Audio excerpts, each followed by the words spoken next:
Hello and welcome to the big picture. The maiden budget of the NDA government is now over a day old and it's time to look at the fine print. The budget, which received mixed reactions initially with one of the indicators, the stock markets reacting cautiously, there is now a little more clarity. One of the biggest challenges for Finance Minister Arun Jaitley during the remaining 7 months of this financial year, before he presents the next budget, is to raise revenues and resources. There are many big-ticket schemes which he has announced which will require resource generation beyond what is obvious. The social sector scheme, for instance, and the subsidies are two areas where the Finance Minister has followed the UPA's path for which he needs to find huge resources to fund them. The revenue deficit, as seen in the budget is to the tune of over rupees 3.75 lakh crores. He has indicated that the government will be looking at FDI and PPP models for generating resources to fund many projects. So we will discuss today how these resources can be generated and if there is a clear roadmap drawn by the Finance Minister and what could be the roadblocks, if any, in generating additional revenue and resources. To discuss this, I have with me Mohan Guruswamy, Economist and Visiting Fellow at the Observer Research Foundation, Professor N.R. Bhanumurthy, National Institute of Public Finance and Policy, Rajiv Kumar, Senior Fellow at the Center for Policy Research, and Vivian Fernandes, Senior Economic Journalist and Author. Welcome to all of you. Mohan, what is the kind of revenue shortfall which Arun Jaitley is talking about? No, he's showing that he's going to collect more revenue than the interim budget, yes. 32,000 crores. So there is a mismatch between expenditure and revenue. But that is not something new. That has been there for a long time. For the last at least 20, 25 years, we've never had a budget without a fiscal deficit. Right. So this is not the first time. And except that, the last 3-4 years it had gone high and it's on the declining trend now. But that cannot be an excuse not to outline your vision. This is a regime change. There was 10 years of a particular government with a particular philosophy, and you've got something new now. And they spoke a lot in the campaign about transforming India, saying, it's not going to be the same again. Way of doing business is not going to be the same again. They haven't unveiled any vision. It is a continuation of the same budget. If you look at the print of the interim budget and this budget, the only difference is this 32,000 crores additional revenues to be generated. And so I'm saying that did it take 2.5 hours to announce the 32,000 crores? Where is the vision? Where is this 100 new cities? Where is the new infrastructure? This $1.6, $1.7 trillion expansion you were talking about. This is the time to unveil the vision. You're not going to do it in the second or third or fourth budget.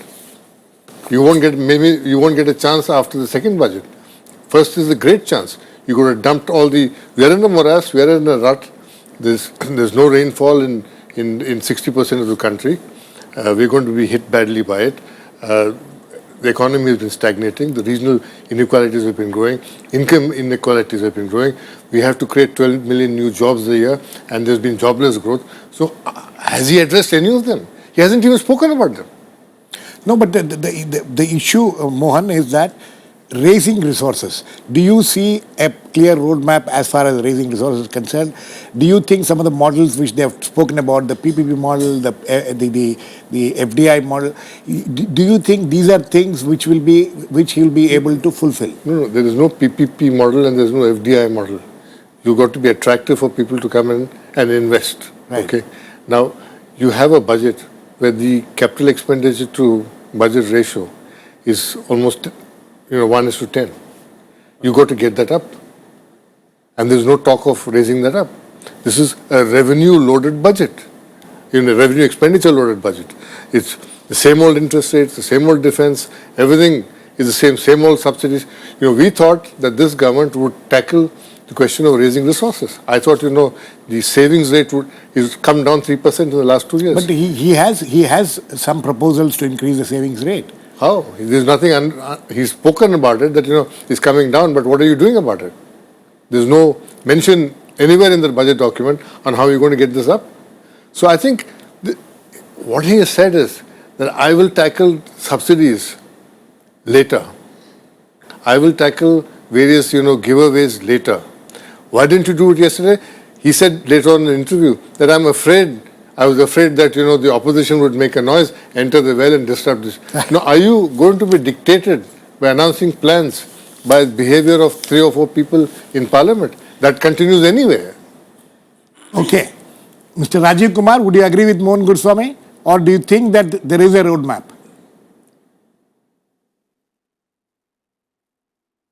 While my friend Mohan is so eloquent in describing the economic morass that the economy is in and the country is facing and the problem that the country is facing, so I agree with all that description or the diagnosis that he has given, but I'm afraid I have to disagree with him on what he thinks about the budget, because I think the finance minister did a commendable job in a tough situation. He had 3 objectives to meet: fiscal consolidation, promoting accelerating growth or promoting investment, and at the same time continuing with inclusion and social welfare schemes so that his friends on the left and the opposition and our bleeding heart socialists will not bring people out on the streets as saying that, oh, instead of the achhe din, you got the bure din, and he is snatching food away from our mouths and he is killing the poor people.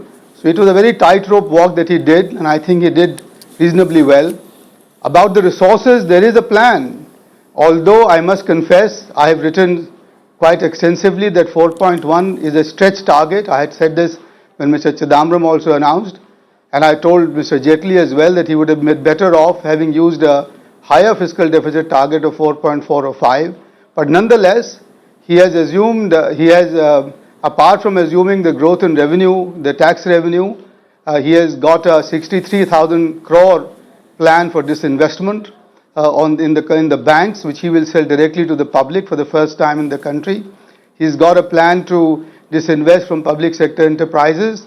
And if you notice the fine print, as you said, Mr. Nikam, to begin with, he is also raising dividends from the RBI and public sector banks to the tune of about 55,000 crores.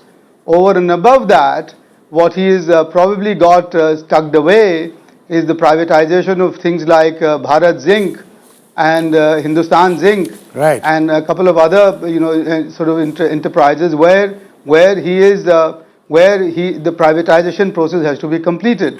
And finally, on the resources side, he is hoping that by relaxing the FDI regime in sectors like defense and insurance, and also urban real estate development, where he has liberalized it further, he will get some foreign investment, which will then improve the liquidity, improve his growth prospects, and thereby bring in more revenues, both from excise as well as from direct taxes. So there are these proposals, and I think therefore we have to wish him a bit of luck, because because his assumptions on the growth rates and on the growth of tax revenues are, as I said, rather optimistic, as were Mr. Chidambaram's. Okay, you're admitting that it is rather optimistic, Bhanumurthy. But still, do you think that you will be able to, manage all these things, like he's saying 66,000 crores, disinvestment target, banking also is selling stakes to the public, and all these things look good on paper? Well, first of all, I'm in complete agreement with what Dr. Mohan Guruswamy is talking about. All the fiscal deficit targets are slightly optimistic, and I'm not really sure whether we are. He says 4.1%. It's a challenge. I've taken the challenge. He's yet to say it's a red line. I mean, I think that is something we need to wait. But if you look at the whole, the downside risk on this is from the revenue side, as you rightly pointed out. The problem with this revenue receipts targets is that they seem to assume a higher tax buoyancy, either in the income tax or in the corporation tax. They assume more than one, which we have not seen for the past 2 to 3 years. So if that assumption fails, I think the whole fiscal math is going to fail. So if you look at income tax revenue, income tax, they are expecting almost 28% growth rate compared to what we have seen in the last year. That too only for the rest of 7 to 8 months. And at the same time, there is no higher growth expectations. So given that you are assuming same growth they're rate. talking of a you are- 5.4%, you are assuming- 5.6% growth. Yes, you are assuming a higher tax buoyancy, but at the same time, the kind of concessions you are given, you are going to see some kind of erosion in the tax base also. Both in the direct taxes as well as in the indirect taxes. About 22,000 crores is what they're talking about as net loss. Net loss. Yeah. So given all those things, I mean, you are seeing a higher revenue target is something which the markets, I'm sure, looking at it seriously. But at the same time, the disinvestment target is something again ambitious. I mean, I'm not really sure about the RBI part, but otherwise they are looking at almost 120% hike in the disinvestment target. 60,000 crores Yeah, is this the is target. 120% hike compared to but- what we have seen but last year. Last year was a rather. Yes, Mr. Kumar, very You quickly. see, last year the market was rather in poor shape. Yeah, last year the markets were rather in poor shape, and if he does take some of his Navratnas and divests 10% of their equity, for example, in ONGC and Indian Oil and NTPC, SBI and PNB, etc., I think he can manage. He can. It's a stretch. I'm repeating again that I wish he hadn't taken up the challenge. Navaratna. But there is. No, is it so easy to sell? Is it so easy to sell stakes in Navaratna? Just to That is the disagree question. with in this point, the talk of disinvestment itself bring down the Well, I mean, valuation if of these there's a public good sector market, then you enterprises. could. The last year, if you look at MMTC, the kind of valuation it had before the talk and after the talk Last is year was tremendous. I mean, it has come down from 800 rupees to Last year 55 was rupees. different. This is the kind of situation that we are in. But last And year- again, the other point about the bank, I mean, I don't think they are going to make money by selling the. They don't make. I don't think Because government is going to make any money it out is of it. purely to replace the Basel III norms. I mean, yeah. So that is what it's going You're to going do. to suck in money. You're going to raise resources for the banks. Yeah. You want to expand their equity.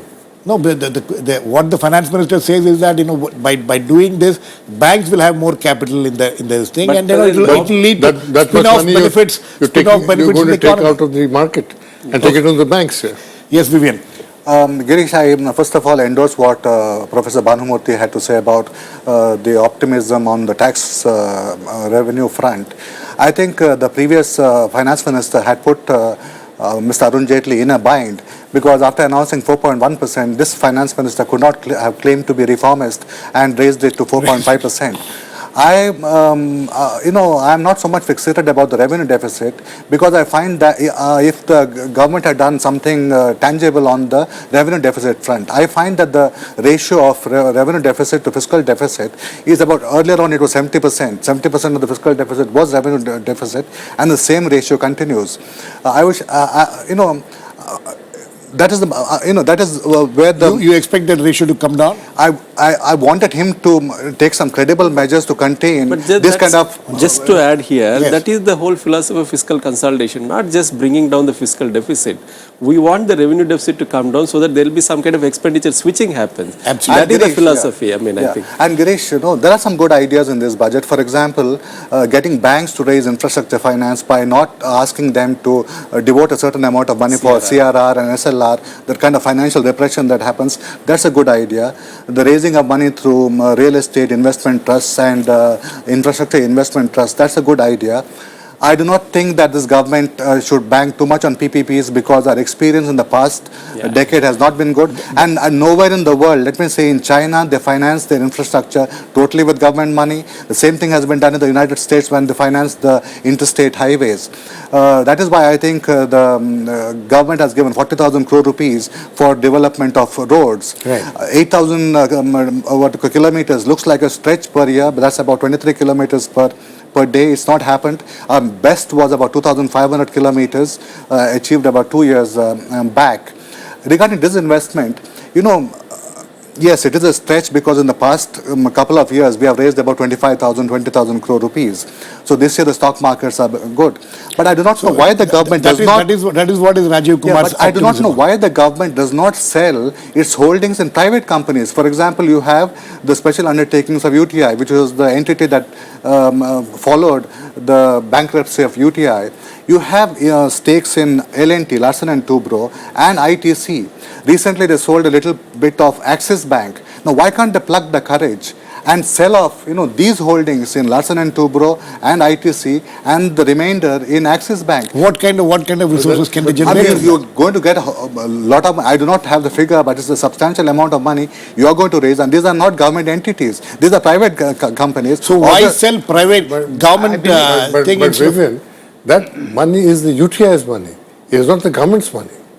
So it's not for the government to do what it wants with that money. If UTI is investing it on our behalf, No, UTI this is a special undertaking which the government had taken over because come to you, the government was, had bailed out UTI. It's the government's money. to give into UTI. It had bailed out UTI, and this money is the government's money. It can easily sell this thing. But Yes. Girish, there's another good idea that we had proposed, which is a holding company like Singapore's Temasek. Now, Singapore's Temasek has been there since 1974, and it has given an annualized return of 16%. Now, what we were saying is, some of us, is that you transfer all the government holdings in PSUs to this holding company, and let it raise the resources. In this way, we found that it could raise easily about $500 billion. Now, that is also going, over a period of time. That's going to be the money that it can raise by pledging shares and all that. And that is also another way in which you can improve the governance of these PSUs. Currently, what is happening is that all these PSUs are becoming fiefdoms of the various ministries. Now, if the government believes in minimum government and maximum governance, it must do these kind of radical changes. I'm not saying it can happen in the budget, but at least have a blueprint. Radical changes, Mr. Kumar. And you wanted to react to what Vivian said earlier also. No, because I think it's a terrific idea to sell the government holdings in the private sector, private companies. Some of them are held back, I suppose, because they are like, they're like prized assets which the government wants to hold on for a sort of, crisis. But UTI is a prime candidate, and I believe it is one of the targets for government to raise that equity.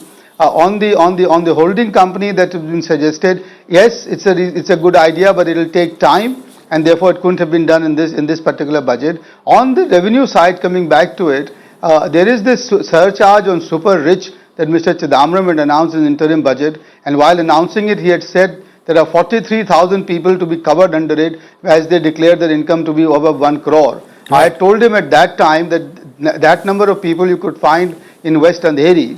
And therefore, this number could be easily doubled. Yes. So what I'm really looking for, and I'm hoping that with this government, with its promise and USP of better governance and etc., will at least double that number and bring in a lot more people into the tax net, especially from the higher income categories.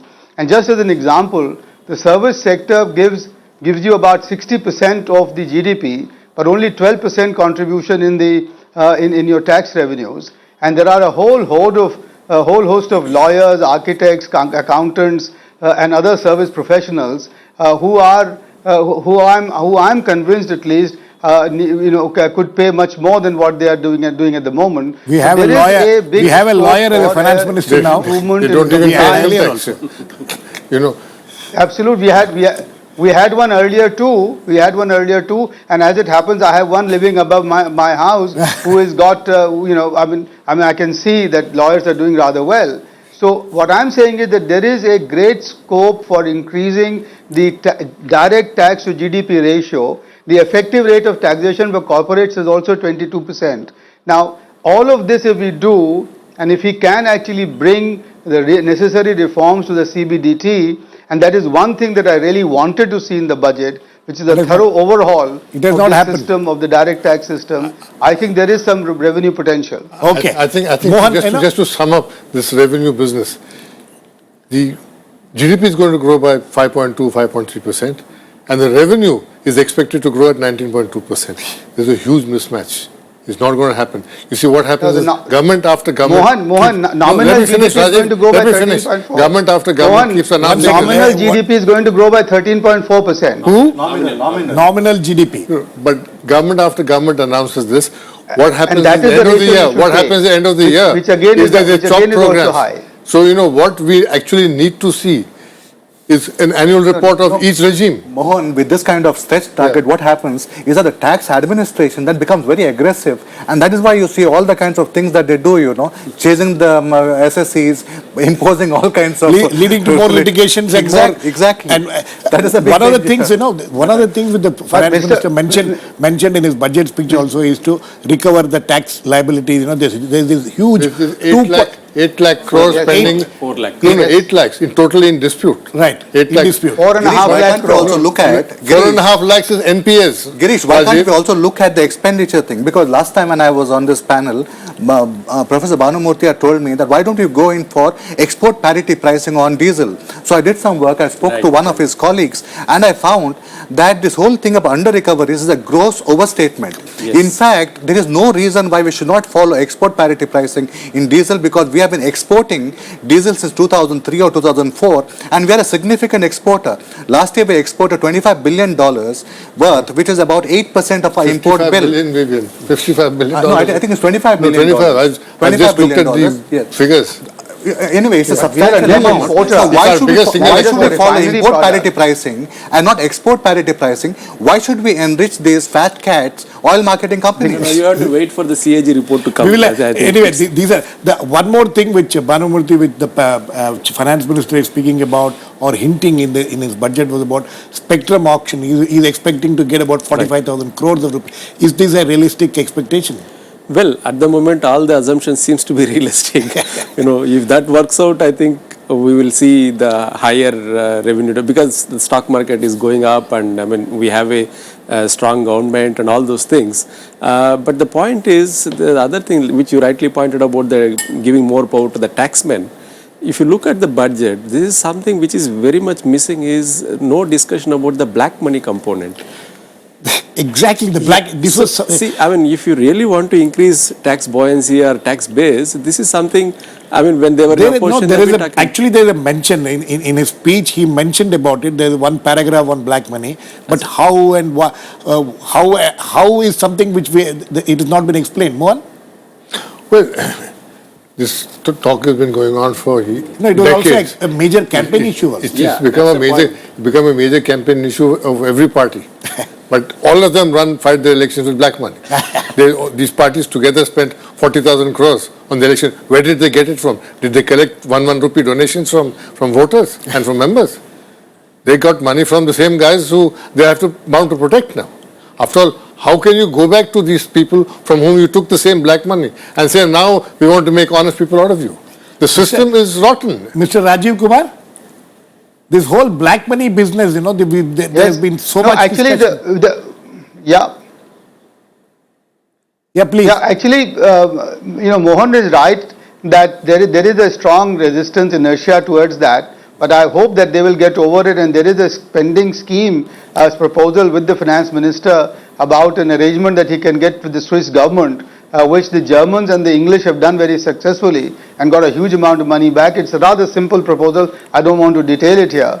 But the other aspects of the revenue raising, you talked about the spectrum. Yes. Luckily now he is both the defense minister and the finance minister, and so he can release that spectrum which has been not released so far by the defense ministry, and therefore that sale can actually bring in at least about 30,000 crore. And then there is this areas and disputes, etc. under the direct tax is 4.5 lakh crore, 2.5 lakh crore under the indirect tax, Right. and 2.5 lakh crore are at the level of the Chief Commissioner appeals. Right. Now, he has hinted towards that in his budget speech, and I hope if he can get even 10% of that. talking of and setting then up some along with committee it, or something, overhaul the commission or committee CBDT.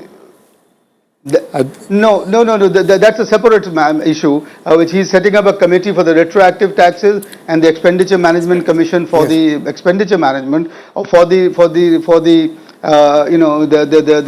those litigated and disputed tax areas. He is actually setting up he's got some chief member, the CBDT, etc., to look into that, and he's given some instructions that the amount of disputed revenues that can go up for appeals, he has raised that amount so that the small amounts don't go up there. Right. But there is a huge pot of gold sitting there, which can be done. So there is, as far as I can see, if you include the spectrum, if you include PSEs, if you include, the areas and litigation, he's got himself some cushion. I'm still not saying that he will be able to achieve 4.1, but I think in the interest of fiscal consolidation and keeping the credit rating agencies at bay, he's shown himself to be ambitious. But even if he achieves 4.4 at the end of the day, I don't think it will be a bad job at all. Vivian? I think, the finance minister is also banking on something called a self-fulfilling prophecy. You had this feel-good thing, and then, things actually turn out to be good. So it's happened in the past few weeks. So I suppose he expects the whole thing to continue through the course of the year. And also, let's not forget that this is, the first year. They have 5 years ahead of them. And they have a strong, mandate in Parliament. They'll be able to do a lot of things. Yes. So I would expect that this will be work in progress, because I don't think this government would like to lose goodwill like the Congress government did. At least they seem to be decisive. Losing goodwill. One of the very quickly, all of you, some of the roadblocks. What Vivian talks. Losing goodwill. Where is it that the finance minister needs to be very careful?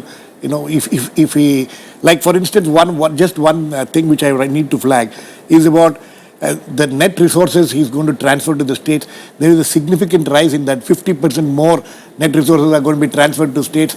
States will be looking forward to these funds. And is there any way that he could stumble there? You see, there's one way of keeping everybody temporarily happy. When I went home yesterday, my wife was happy. She said gas prices haven't gone up.